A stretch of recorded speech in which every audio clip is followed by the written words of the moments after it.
evolving into emotionally intelligent forms of life. We've been playing with the intellect for decades, centuries, right? We've been navigating that world for so long. This is the reason why we're witnessing the rise of the divine feminine in our experience as a species. Both men are starting to feel more, which is also why you're witnessing men having a higher suicide rate now, and why they're declining in education, and you're seeing more women step into certain powers, because the importance of women being recognized as women and the partnership of masculine and feminine energy, and men starting to feel things they've never allowed themselves to feel and have no idea what to do with it.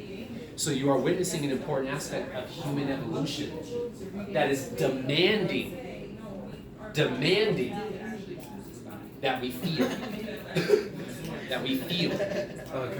It's how we step into the next stages of mastery. The one thing that I've noticed, I feel like that I kind of have seen with all this, in a sense, I feel like it's kind of in some areas and aspects of our community as a whole on Earth, where it seems like now there are some women who are taking the role of what men used to do to women, and now women are doing that to men.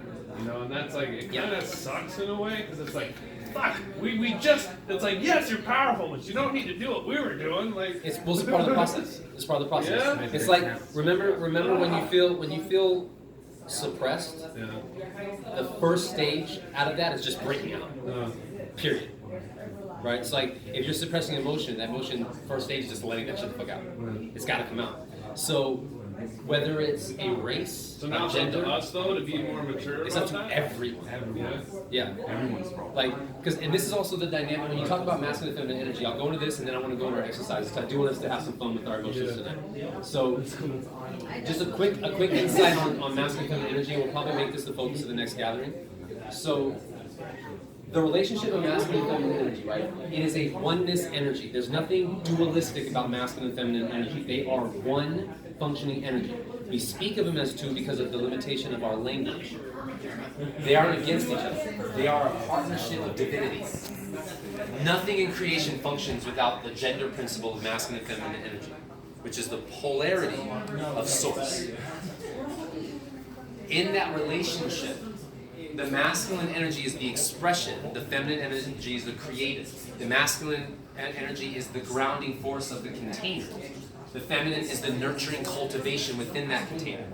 So when you're navigating the world, if you take that energy and you apply it in physical reality with our archetypes, men and women, no matter what, because everyone has both energies within them, right? Everyone has masculine and feminine energy within them.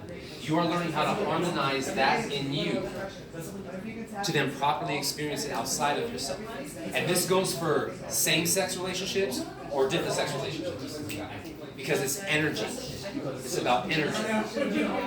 Right? In every dynamic of relationship, everyone has a certain resonance of who's going to represent which archetype in the dynamic. Right? That's why in every relationship there's always, whether it's two women, one woman presents more masculinity than the other. Same thing with men. And even in man-woman relationships, sometimes the woman's the one that's more dominantly masculine than the other.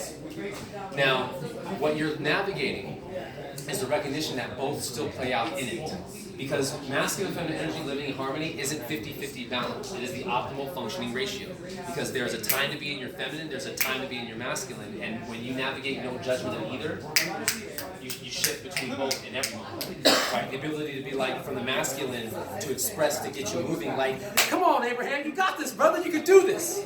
Right? And the feminine aspect being like, brother, I get it. I know it's tough, but you can do this, okay? We're in this, right? So take your time, but you got this. And then being masculine again, like, come on, Abraham! I know you want to do it. Let's move it. Come on, right? So you can be in both and interchange them when you have no judgment about it. Right? So this world we're navigating now is learning how to restore the alignment of divinity. So when you look at reality and you play out a distortion, because what we're witnessing in the world from duality is distorted masculine and feminine, not actual masculine and feminine. We're so used to attributing the patriarchy to being defined as that's what masculine is, but it's a distorted concept of masculine. And here's the key to that. If one of them are distorted, they both are. Because they're always together. If one aspect of that is distorted, both of them are distorted. So we played out the distortion, and now you're looking at a system realigning itself. In order to do that, it must go through its process. Right? So if I'm a woman who's been suppressed in my voice for a long time, and I get a chance to have my voice, in this moment it's like, enough! I am not going to stand here and be disrespected anymore, right? When that breaks through, now you're just in it, and you can own it and go, hey, speak to me differently.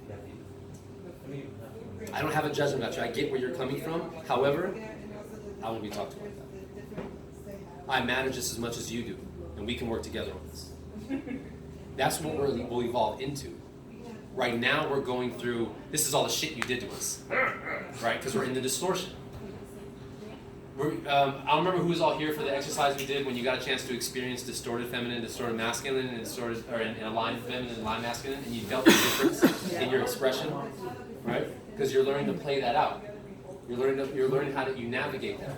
Because there's a dynamic within all of it, right? When it comes to feminine aspect, because the masculine holds the container for the feminine, it is imperative that the masculine gives feminine attention. That's why nature is designed the way it is.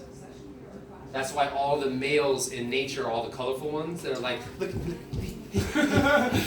Look at me. Right? And the birds have their dances. Right? They're doing their thing. Because their focus is to recognize, when you're learning how to recognize the full self completely, that happens by surrendering to the feminine. Because the feminine is the pathway to the divine. The feminine is the pathway to the divine. It is a surrender. The choice to surrender is the masculine. So when you look at nature do that, you're witnessing the masculine focusing its attention on the female to bring that alignment together. So when you're in a relationship, if both people are aligned, right, and say the man or masculine dominant aspect of the relationship isn't giving the relationship attention, what happens to the relationship? It Crashes, falls apart. When the feminine aspect of the dynamic is aligned, it simply brings it to the awareness for a conversation to work together. Baby, you said we were going to do these things and you haven't. I know you're focused on this stuff, but I want to ask you to focus on this because we're building something together. Right? We said we're going to do this. If this isn't something you want to do, maybe we ought to make a different choice. Distorted feminine is, you don't give a shit about me, you don't give me any fucking attention, you're just a piece of shit. Right? Let's play it real quick. You see the difference? Same thing with the masculine. If the masculine is like, thank you for showing up for me. I want to do more for this dynamic and I know I haven't always been there, right? Or, look, thank you for expressing that to me. I get that you feel that way and I realize where I can own my stuff and I want to make that change, so let's navigate something different, right? The sort of masculine is, oh, you're always on my fucking back. Fine, let's just go do something so you shut the fuck up. Right? Distortion. So we're navigating life by recognizing the difference of whether we're coming from love or fear and where we're misaligned in our awareness. And your emotions flow accordingly. Because it's your perception that filters how you experience your reality. So if I'm in the distortion and anger comes up, I'm like, oh, fuck, you're doing this to me. You know what? Right?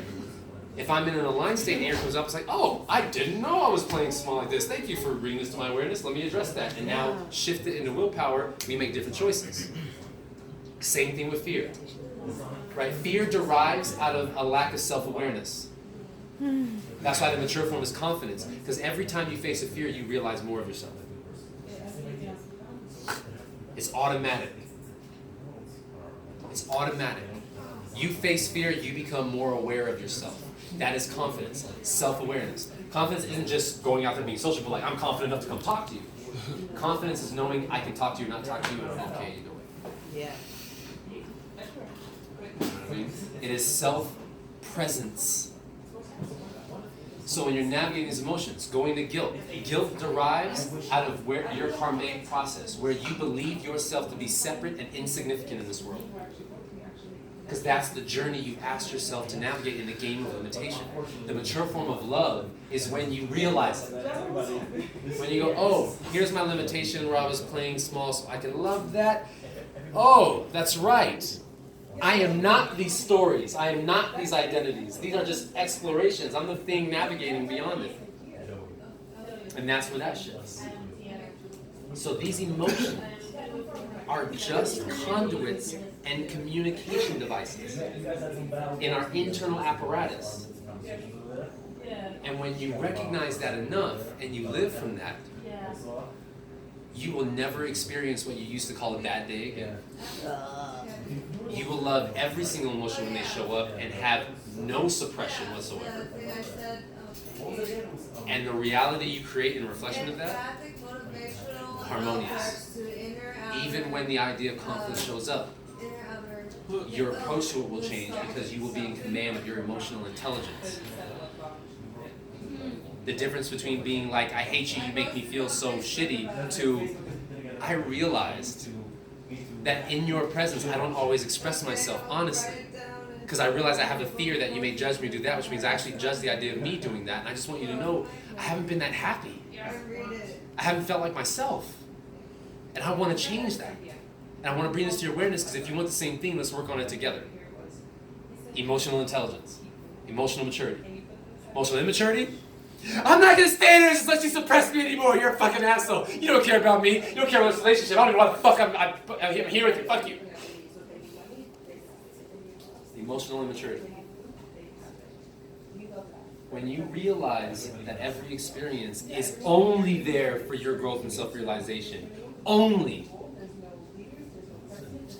It is only there to see you become the realization of who you truly are, who you've always been, beyond all of your identities. That is the game we are playing. Emotions are tools for that, just like imagination is, just like thoughts are, and then just like the reflections of reality experiences. So let's have some fun with that.